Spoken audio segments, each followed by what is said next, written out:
everyone, and welcome to an episode of Frankly Speaking with Dr. Sanjay Modi. This is an initiative by Definitive Homeopathy to address all queries pertaining to the practice of homeopathy and its principles.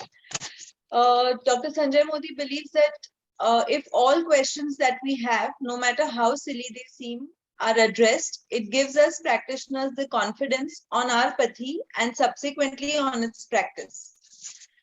So the question for today is a question that has been very frequently asked to sir. The question is, does frequent repetition of the remedy cause suppression of the disease?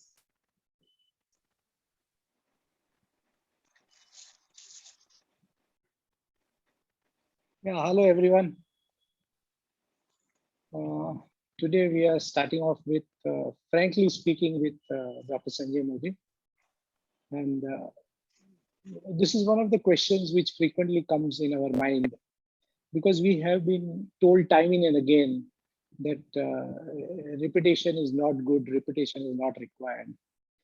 So we generally don't repeat the medicine. But I have seen that frequent repetition helps often. Now, the question that comes is this, that if we frequently repeat, is there a possibility or a chances of suppression happening around? Now, we can look to this particular question from different angles or levels. Let's talk of it. Let's see the first level. Let's talk about the outside level. So we as a human being are staying in an environment.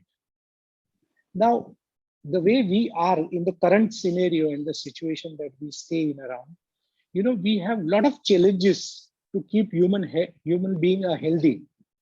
It's very difficult for humans to remain healthy in the type of situation, environment that we are, not only from a point of view of stress, the mental stress that we are all subjected to, but even the environment. The air is very polluted.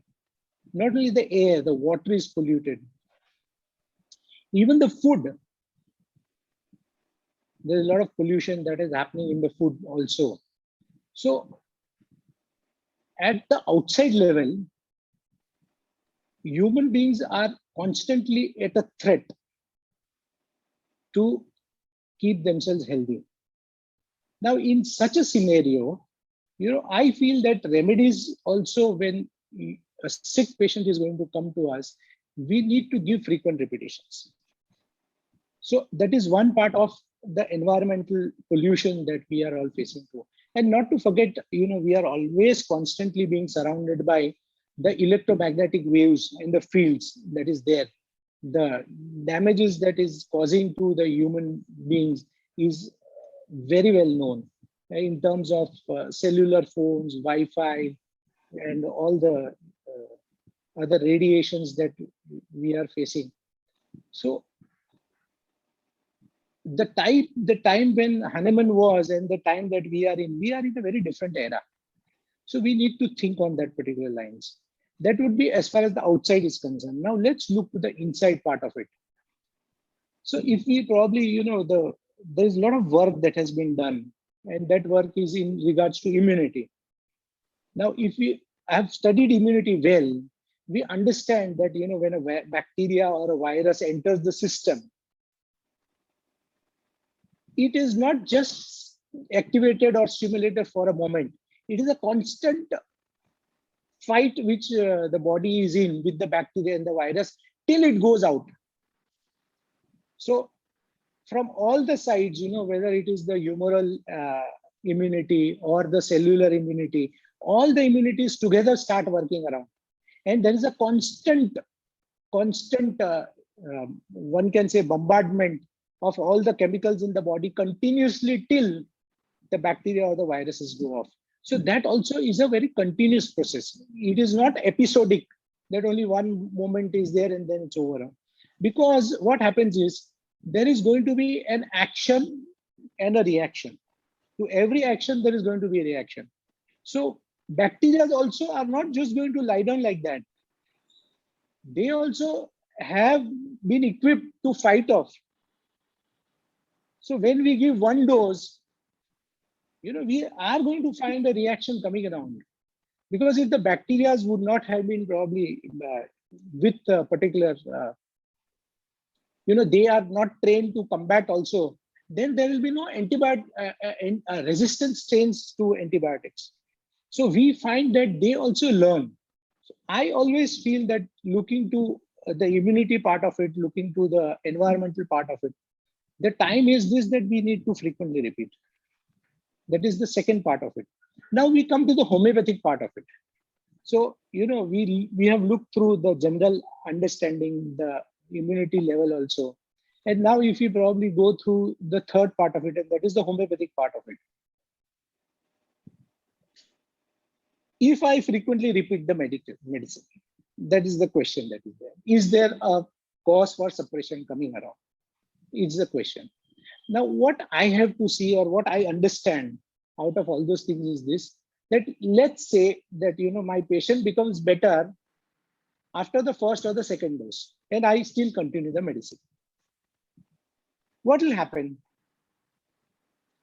See, once if you probably give a medicine to a diseased patient, and the patient responds to the medication in 1 or 2 doses, the patient has become healthy.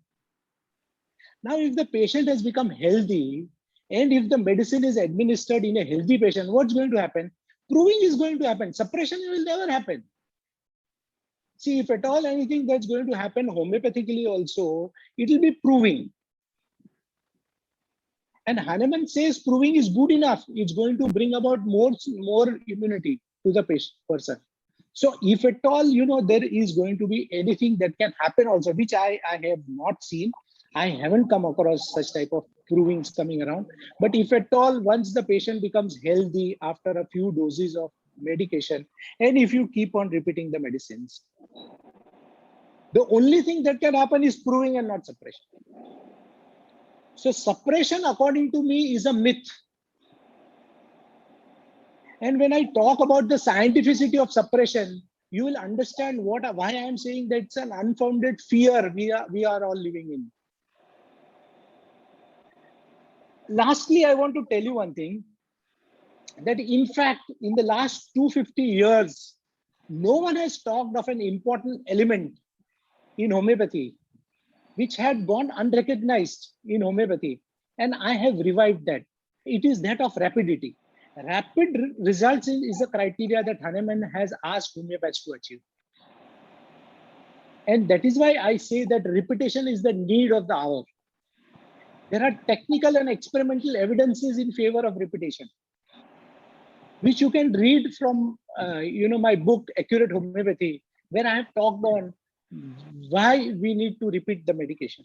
And scientifically, experimental evidences to suggest that there is always a need to repeat the medication. So I think that you should not worry about suppression. Suppressions don't happen on frequent repetitions, is what I can definitely conclusively tell you about it. Thank you so much. Thank you, sir, for addressing this question, which has been on most of our minds for a long time. Also, it gave us a great insight to understanding that while keeping with the principles of homeopathy that Dr. Samuel Hahnemann has given us, as the time progresses, it is important for us to move ahead and modify ourselves according to the time. For more information and more videos of Dr. Sanjay Modi, I would request everybody to please go on the Facebook page of Definitive Homeopathy, have a look at the videos, and then leave any questions that you have on the page. Sir has repeatedly told us that only if all our questions regarding the principles of homeopathy and regarding its practice pertaining to the dosage or the remedy or differentiation of the medicines, if they are answered properly, only then we will have the required confidence on our own pathy and will help us to become more confident and better practitioners of homeopathy. So please leave your questions on the Facebook page, and in subsequent episodes, sir will definitely address all those questions up to your satisfaction so that you can gain confidence on your practice. Thank you so much, sir. Thank you all.